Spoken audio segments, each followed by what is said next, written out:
কিন্তু বর্তমান যুগের মহিলারা স্বামীকে রাজি করে না, খুশি করে না। স্বামীর সঙ্গে কোনো এরকম প্রেমের গল্প নাই, ভালোবাসার গল্প নাই। অন্য জনের সাথে মোবাইলে ফোন লাগিয়ে দিয়া গল্প করে চলে গেছে। আর স্বামীকে ফোনের কতগুলো বেটা ছেলা আছে, বেহাইয়া বেটা ছেলা, বেটা ছেলা করছে কি স্ত্রীকে ফোন লাগালে কেমন আছিস রে, কি করছিস রে, কি খালি রে, ছেলে পিলা কেমন আছে রে, রাখ।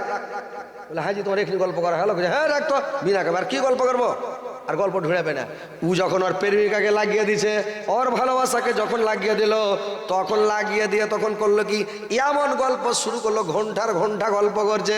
বলো সোনা, বলো জান, ওরে আমার কলজা, ওরে আমার জান, ওরে আমার পাখি। বাংলাদেশের লোক ফের করছে ওরে আমার খুশখুশি, ফোনে গল্প করে চলে যাচ্ছে।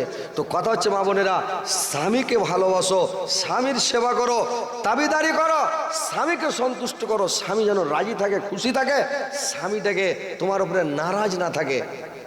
যখন তোমাকে ডাকবে তখনই ডাকে সাড়া দাও, যখন তোমাকে যেটা বলবে ওটাই কথা শুনো, যখন যেটা বলবে এতরাজ করিও না। আর স্বামীকে সান্ত্বনা দাও, স্বামীকে সন্তুষ্ট করো, তাহলে তুমি গন্তির মহিলা হইতে পারবা। মানুষ বলে ভাত খুলে রেখে দিলেও মানে ভালো স্ত্রী, ওটা নয় ভাই। স্ত্রী হলো কিসের? স্ত্রী পুরুষটাকে শুধরাইতে পারবে। হাজি তুমি ওগুলা রাইতে কেনে বেড়িয়ে বেড়েছো, রাইতে বেড়াইতে হবে না, বাড়তে থাকো তো, হুন্ডা টাপে বেড়েছো, ভালো হয়ে যাবে। তুমি কি তামুক বেড়ি, জর্দা হোক্কা, গুটকা, তিরাঙ্গা খাইয়া বেড়েছো, এগুলো কেনে খাইছো জি? না খেলে মানুষ হতে পারবে না, হারা খেলে তো মানুষ নয়। স্ত্রী যদি এরকম বলে 2 দিন 4 দিন টুকতে টুকতে তামুক বেড়ি খাওয়া ছেড়ে দেবে, কি ভাই ছাড়বে কিনা? স্ত্রীটাকে পুরুষটাকে শুধরাইতে আর ও শুধরাইতে পারবে, কিন্তু স্ত্রীটা ওকে শুধরাই না। ওকে বুঝান, তুমি নমাজ পড়ো না জি, দেখো তো তুমি দাড়ি ছেড়ে দাও, তোমাকে দাড়ি কত মানাইবে, কত সুন্দর লাগবে দাড়ি, আহা হা। কালো কয়লা পুড়লে দেখো কত সুন্দর আলো, আর কালো দাড়ি থাকলে মুখে দেখতে কত ভালো, আহা। কালো দাড়ি থাকলে মুখে দেখতে কত ভালো। স্ত্রীরা যদি তুমি দাড়ি ছাড়ো তো, তো এখনকার স্ত্রী কেছে তুমি দাড়ি গেলা কেটে দাও তো, বিনা কামে জঙ্গল ঝাড় লাগিয়ে তুইছ, বিনা কামে উলা কেসার জঙ্গল লাগিয়ে দেয়। এখন কত গেলা বেটি ছেলে মুলবিকে বিয়ে করতে চায় না যে ভাই, বুঝি ওর দাড়ি আছে ওকে বিয়ে করবো না। কোন জামালা, কোন জামানা, কোন দেশ হলো রে ভাই। তো স্ত্রীটা যদি পুরুষকে শুধরাইতে চাহে, দাড়িকে খাতরা করে দেবে, বাড়িয়ে একবার বলে বাড়াও দাড়ি, মোচকে কাটো, দাড়ি কো বাড়াও, বাড়েবে। কিন্তু স্ত্রী বলে না, পুরুষটাকে বলতে হবে আস্তে আস্তে ওকে শুধরাও, রাইগা শুধরাইতে হবে না, ওর উপরে জোর করতে হবে না, আস্তে আস্তে বুঝাও, হ্যাঁ জি তুমি দাড়ি ছেড়ে দাও, দাড়ি আর কাটিও না তো, তোমাকে দাড়ি খুব মানাবে, হ্যাঁ দাড়ি খুব মানাবে। এরকম 2-4 দিন গিয়ার দাও, গিয়ার দাও, দিতে দিতেও দাড়ি ছেড়ে দেবে। তো এইভাবে ওকে দাড়ি ছাড়াও, তামুক বেড়ি ছাড়াও, গুটকা খাওয়া ছাড়াও, ওকে রাইতে বেড়া ছুটাও, ওকে মসজিদে নামাজ পড়তে যাও, ফজর ওকে উজু করে সব পানি এক বদলে না, সিধে দাও, উঠো না জি, এই আর বাপ উঠো, আর বাপ জি, এই যে আর বাপ আস্তে আস্তে উঠাও। আর যদি না শুনে দেখলে ওর কানের কাছে মুখ লয়ে যাও, শোনা শোনা, উঠো শোনা, উঠো হার জান, উঠো হার কইলজা, উঠো নামাজটা পড়ে এসো শোনা, চট করে উঠিবে। ওরে ওরে বাপরে কি এগুলা কইছে রে, জীবনে শুনিনি রে। উঠে যায় উজু করে নামাজ পড়তে চলে যাবে, কিন্তু ইয়ারা এটা কহে না। আচ্ছা পুরুষটা স্ত্রীকে যে উঠাবে, একটু ফুসলে ফাইসলে উঠাও, বুঝিয়ে উঠাও যে উঠো শোনা, যাও শোনা, উজু করে এসো, এটা না কে চুল ধরে পাট পাট উঠাও, এটা পুরুষের কাজ হলো? চুলে লাগবে না যে ভাই, কিছু হবে না, ধৈরা উঠে বসে দিচ্ছে। খবরদার এগুলা কাজ করবেন না। স্ত্রীকে ভালো করে উঠান, ভালো করে বসান, আদর করেন, সোহাগ করেন। স্ত্রীটা তো আপনার জানের জান, প্রাণের প্রাণ। স্ত্রী হচ্ছে আপনার ইজ্জত, আপনি হয়েছেন ওর ইজ্জত, ওর পোশাক আপনি, আপনার পোশাকও। স্ত্রীটা হয়েছে আপনার মানে জানের জান, প্রাণের প্রাণ। ওটা হচ্ছে আপনার কলজা, ওটা হচ্ছে আপনার আওলাদ বাড়ার মেশিন, ও হচ্ছে আপনার ব্যাংক, টাকা বাড়ার মেশিন, টাকা জমা রাখার মেশিন, অর্থ জমার মেশিন। ও হচ্ছে আপনার আওলাদকে বাড়ার মেশিন। স্ত্রীটা যদি ভালো হয় ওর ছেলেপিলা ভালো হবে, স্ত্রী যদি ভালো না হয় ওর ছেলেপিলা ভালো হবে না, বুঝতে পারছেন? আর স্ত্রীকে ভালো করতে হবে ভাই। স্ত্রীটাকে মানুষ ভালো করবে কি, যখন ভালো করে না বুঝায় না, মারার মনে যখন হামরা করে দিলে ধাই নাই, দিলে ধাই নাই, একেবারে ধামাধাম। স্ত্রীকে মারতে হবে না, বুঝতে পারলেন? মানুষ ফার্স্টেই ভুল করছে, ফার্স্টে গলত করছে, লাস্টে স্ত্রীকে আর কন্ট্রোল করতে পারে না। এই খ্যাপারা যখন বিয়া শাদী হয়, এরা সুন্নাত টুন্নাত মানবে না, হাঁকাড় হাঁকাড় করছে। মানে যখন ব্যাসর রাত দিবে, সোহাগ রাত, মুলি সাহেবরাকে জিজ্ঞাসা করবেন যে হজরত আলী এটা বেশি কথা বলছে না ঠিক কথা বলছে। যেদিন ঘর দিবে ব্যাসর ঘর সোহাগ রাত একদম ফার্স্টে, তো চট করে ঘরে যায়েন না, সবাইকে বাড়ির আগে শুতে দেন। লয়া বহু তো চলে গেছে, ঘরে গেছে, ওকে যেতে দাও, ঘরে বসে আছে ও। এবার তুমি একটু পরে যাও, সবাই যখন শুতে গেছে বাড়ির আর কেউ নাই, সব শুতে গেছে। এবার ঘরে ঢুকে হাসবেন না ওর দিকে দেখে, মুখখানকে গুমড়া মুখা করে হরি করে থাকেন, খপ করে ওর হাতখানকে ধরেলেন, ধরে টানতে শুরু করেন, কানটার দিকে নিয়ে যান। কানটার দিকে নিয়ে যে স্ত্রীটার কি করবেন, ওর মাথার কাপড় ফেলে দেন, আর চুল গেলা কেনকে ধরেলেন, দিয়ে লোঘে লাগেন, ব্যাট দিতেন পাক ঘুরিয়া ঘুরিয়া, ব্যাট দিতে দিতেন টাইনা ধরেন, মানে ছিঁড়া লিয়েন না, ফের মানে একটু টান দিবেন যাতে উপড়ার মতন, ওয়ার খেলে উপড়ে নেবে, কিন্তু আপনি উপড়েবেন না, একটু টেনে ধরে নেন করে। একটা দোয়া আছে ভাই, তো মানে এটা দোয়া তো অন্য কাজে লাগে না, বিয়ের সময় পড়েছি, ভুলে গেছি, মুখস্থ নাই দোয়াটা, তো ওই দোয়াটা ভাই পড়তে হবে, বিয়ে করার সময় মুখস্থ করে নিতে হবে তখন আর কি। তো ওই দোয়াটা পড়ে তখন ফুং দিতে হবে, ফুং দেওয়ার পরে ওই যে ডরিয়া গেল, ধিড়কে গেল কি না, তো স্ত্রীটা ব্যাংকে থাকা ভোর ডরিয়া থাকবে, ছেলেপেলের মা হয়ে যাবে, তখন ওকে কি করবেন জানেন, উঠবো নাকি ওর খেলে ওকে মাকে ফের চুল ছিঁড়বে নাকি রে, ডরিয়ে। আর যদি ফার্স্টে তিনি ভুল করে দেখেন, ওর চুল টানলেন না, কিছু করলেন, ডর দেখালেন না, দিড় খাইলেন না, ওই স্ত্রীটা আপনাকে দেখা জীবনে ডরাইবে না, ডরাইবে আপনি ফার্স্টে তিনি ভুল করেছেন। হ্যাঁ, এবার যদি ফের বিয়ে শাদী করেন ভাই, তো এবার করবেন, কিন্তু মনে করে বুঝলেন। তো স্ত্রীটাকে মারিয়েন না ভাই, স্ত্রীটাকে ঠাঠাইবেন না, স্ত্রীটাকে আল্লাহর নবী বলেছেন, আল্লাহর রাসূলের সুন্নাত মানবেন তো, আমরা তো উম্মতে মুহাম্মাদি নাকি, নবীর সুন্নাত মানতে হবে কিনা। আল্লাহর রাসূল বলেছেন স্ত্রীর মুখে মারিও না, মুখে মারতে পাবে না, এটা হচ্ছে চেহারা, ওর ফেসের মধ্যে চেহারার মধ্যে মারতে পাবে না, এটা নিষেধ হাদিস থেকে। আল্লাহর নবী বলেছেন ওর মাথাতে মারিও না, ব্রেন কেড়ে খেয়ে যাবে, ব্রেনটা কেড়ে খেয়ে যাবে, মাথায় মারা নিষেধ। স্ত্রীর হাতে মারতে পাবেন না, ন্যাংরা হয়ে গেলে হাত কড়া গেলে কে রুটি পাকিয়ে দিবে।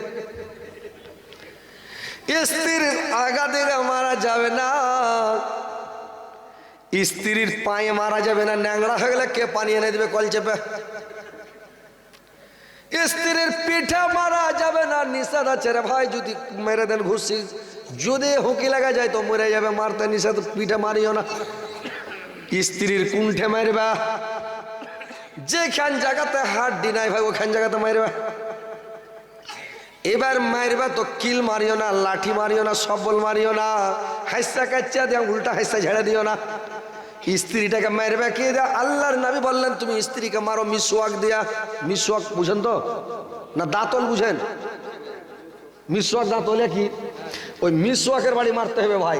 মিসওয়াক খান মোটা হবে, কত কুড়া লোকের মতন মোটা, বুড়া লোকের মতন করিও না, কুড়া লোকের মতন মিসওয়াক মানে লাঠি খান মোটা হবে আর লম্বা হবে আধ হাত, ওই আধ হাত লাঠি খান নেওয়ার পাশে থেকে নিস করে করে মারো, মারো কম, খালি মোচ ফরকাবার দাঁতকে কিড়িমিড় করে উঠবো নাকি, মারবো নাকি, জীবন ও ডরিয়ে যাবে ভাই, খালি মোচ ফরকে দেবে করে আসবো। স্ত্রীকে মারিয়েন না, মারতে হয় না ভাই, ও পরের বেটি ফিরিস্তা আপনার কাছে এসেছে একটু পিয়ার মহব্বতের জন্য, আপনার ভালোবাসার জন্য, বাপকে ছেড়ে এসছে, মাকে ছেড়ে এসছে, বোনকে ছেড়ে এসে, 14 গোষ্ঠীকে ছেড়ে এসছে, কিসের জন্য, আপনার একটু ভালোবাসার জন্য। আর আপনি যদি মারেন এটা কেমন হবে, আপনার বেটিকে যদি আপনার জামাই মারে আপনি বরদাস্ত করতে পারবেন, সহ্য করতে পারবেন, জিন্দগিতে পারবেন না, তা আপনি পরের বেটিকে কেনে মারবেন। মারিয়েন না ভাই, আজ থেকে জীবনে ভাই মারবেন না, বড় কথা বলবেন না। স্ত্রীটার সামনে আরো স্ত্রীর তারিফ করবেন। কি তারিফ করবেন, আরে তো তরকারি রান্না কত পছন্দ হয়েছে, মনে হয়েছে হাত চেটে চেটে 3 থালি ভাত খাই, ওকে ঠিকই জি কইছে, হ্যাঁ স্ত্রী খুশি হয়ে যাবে। স্ত্রীর সামনে স্ত্রীর তারিফ করেন। নুন দিতে ভুলে গেলে, আরে তরকারিতে খুবই মজা হয়েছে কিন্তু নুন লাই দিস নি তুই, তখন ও কেবে হ্যাঁ ঠিকই জি বলে, হ্যাঁ তুই একটু খেয়ে দেখতো, ওর লিয়ে হাত একটু দিয়ে দাও, চেটে রাখতো, খাইতে কিন্তু মজা লাগে খুবই, কিন্তু তুই একটু খেয়ে দেখ, ওকে হাজি নুন দিতে ভুলে গেছি, ওই কহবে নুন খেতে মানে নুন দিতে ভুলে গেছি, ওকে এমনি কিছু কইবেন না, ওকে হ্যাঁ তরকারি আজকের খুবই মজা লাগছে কিন্তু তুই একটু খেয়ে দেখতো, ওকে দিয়ে চেটে দেখ একটু, যেমন চেটে দেখে তো আইনা তোর ওই দড়িয়ে নুন দিবে ধরপড় করে। তো আইনা হয়ে গেলো মারিয়েন না, নুনছা হলো মারিয়েন না, ঝাল হয়ে গেলো মারিয়েন না। ও আইডিয়া করে দিছে ভাই, ও তো বদমাশি করে দেয়নি, দুশ্মনী করে দেয়নি, একটা আইডিয়া করে দিছে, কিন্তু আইডিয়া করে দিলে যদি ভুল হয়ে যায় তো মারবেন, মারিয়েন না, মারতে হয় না ভাই, পরের বেটিকে মারিয়েন না। তো মায়েরা বোনেরা আমার, 4টা কাজ, 3টা কাজ তোমার হলো 1 নাম্বার নামাজ, 2 নাম্বার রোজা, 3 নাম্বার স্বামীর সেবা, 4 নাম্বারে হলো তোমার ইজ্জত আবরুর হেফাজত। তুমি তোমার ইজ্জতকে পরের পুরুষকে দেখাবে না, তোমার ইজ্জত আবরু পরের পুরুষকে দেখাবে না, পরের সামনে উদাম বাদাম হয়ে বেড়াবে না। আল্লাহর নবী যখন মিরাজে গিয়েছিলেন কতগুলো মহিলাকে দিয়েছিলেন, চুলের ভরে টাঙা আছে জাহান্নামের ওপরে, পড় পড় করে জ্বলছে, মহিলাটা চিৎকার করছে বাপরে মানে করে। আল্লাহর নবী জিবরাইলকে জিজ্ঞাসা করলেন, জিবরাইল এই মহিলাটা পৃথিবীতে কি পাপ করেছে আল্লাহ এত বড় শাস্তি দিয়ে চুলের ভরে টাঙা আছে? বললে পরের পুরুষকে খালি চুল দেখাতে ওই লেগে আল্লাহ টেঙেছে, পরের পুরুষকে স্তন দেখাবে না, স্তনের ভরে টাঙবে, কোখা দেখাবে না, বনশি গেথা কোখার ভরে টেঙে দিবে জাহান্নামে। মায়েরা আমার, পরের পুরুষকে শরীর দেখাবে না, ইজ্জত দেখাবে না, আবরু দেখাবে না। তোমার গলার আওয়াজ যেন ঘর থেকে বাইরের মানুষ না শুনে, আর ঘর থেকে মানে আইগনা থেকে ওসরার মানুষ না শুনে, আইগনা থেকে গলির মানুষ শুনতে না পায়, গলি থেকে সরানের মানুষ শুনতে না পায়। মানে তুমি মহিলা, তোমার আওয়াজ মহিলা, তোমার কণ্ঠ সুর মহিলা, তোমার চলন ফিরন মহিলা, হাঁটবে তো আস্তে আস্তে হাঁটবে, ডাং ডাং করে হাঁটবে না, জোর করে হাঁটবে না, সিনা ফুলে হাঁটবে না। তুমি রাস্তায় হাঁটবে সুন্দর হয়ে ঠান্ডা মেজে হাঁটবে, ছেঁড়া একবার করে দেখবে না, শরীর গতিকে ঢেকে নিজের ইজ্জত আবরুকে মানে ঢেকে চলবে। পরের পুরুষকে তুমি ইজ্জত দেখাইও না।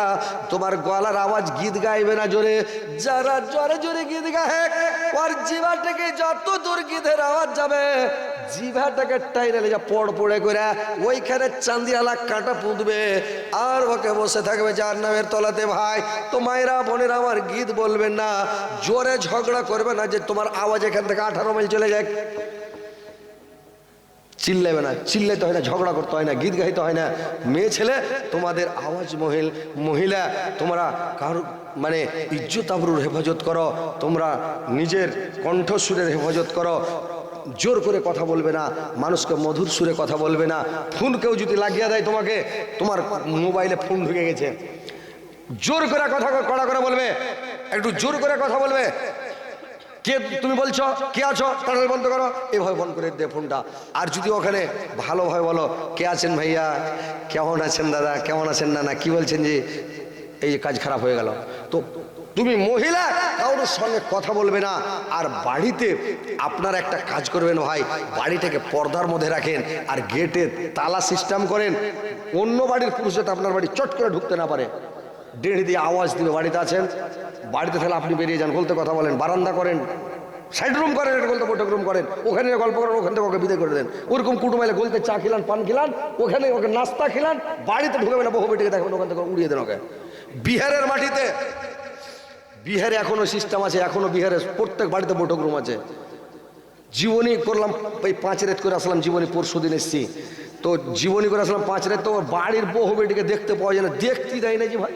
গলতি পায়খানার ওঠে যত বড় হাগো, গলতি বৈঠক রুম, ভাতটা টেমে টেমে খানা চলে আসছে, খেলাও বিন্দাস পড়ে থাকবো। এত সিস্টেম ভালো বলার শেষ নাই। বহু বেটি বার হবে না, ডেড়িতে যায় যদি খালি এনকার একটু খুই খেলেন সব সাটাং। আর আমাদের দিকে যদি কেউ খুঁখে, বহু বেটি দৌড়ে বার হইলো, কি খাওয়ার জি ভাই, আইসে বৈশা চা খাও, কেউ হলে লাহরি খাও, তোমাকে মেলা দিন থেকে কচি আইসো বেড়াতে, তো তুমি আইসো না। এতে দেখেন, পর্দার মধ্যে থাকো, বাড়িকে ঘেরুয়া করে রাখো, বাড়িকে ঘেরে হেফাজত করে রাখো, না তো পুরুষকেও পাকড়াও হবে ভাই, আপনাকে